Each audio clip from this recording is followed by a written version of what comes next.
হায় রে পুরুষ মানুষের জীবন। পুরুষ মানুষের জীবন হলো খেজুর গাছের মতন। পানি পায় না, সার পায় না, তবুও বেড়ে ওঠে তার প্রকৃত ভালোবাসায়।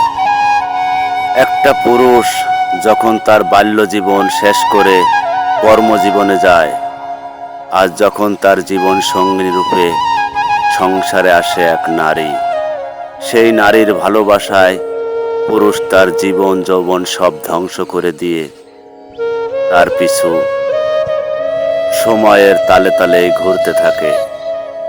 হয়তো পুরুষ জানে না ধীরে ধীরে তার বয়স কমে যাচ্ছে, সে চলে যাচ্ছে বৃদ্ধা বয়সে, তার শক্তি থাকবে না, তার কাজ করার ক্ষমতা থাকবে না, তবুও সে মানুষ হিসেবে বেঁচে থাকবে যতদিন তার শেষ নিঃশ্বাস ত্যাগ না করে।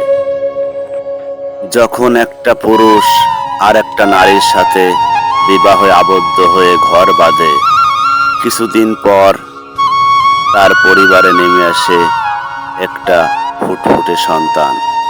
সেই সন্তানের মোহে পড়ে সেই পুরুষ তার জীবনকে আরো যন্ত্রণা এবং কষ্টের দিকে ঠেলে দেয়।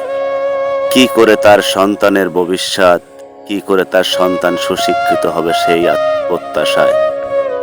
মনে রাখবেন, একটা সন্তান মানুষ করার জন্য প্রতিটা পুরুষের জীবনকে অর্ধেক কষ্টে আর অর্ধেক মৃত্যুর দিকে ঠেলে দিতে হয়।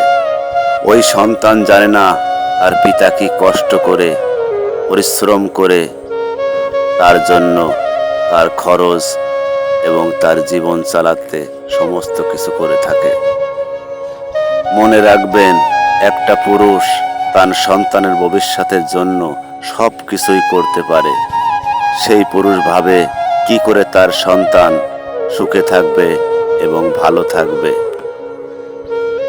কিন্তু কিছু কিছু সন্তান এমন হয় যারা পিতা মাতার খোঁজ খবর নেয় না এবং তাদের প্রতি কোনো সহানুভূতি দেখায় না। তারাও একদিন বৃদ্ধ হবে, তারাও একদিন বয়স হবে। মনে রাখবেন, সেই সময়ের অপেক্ষা।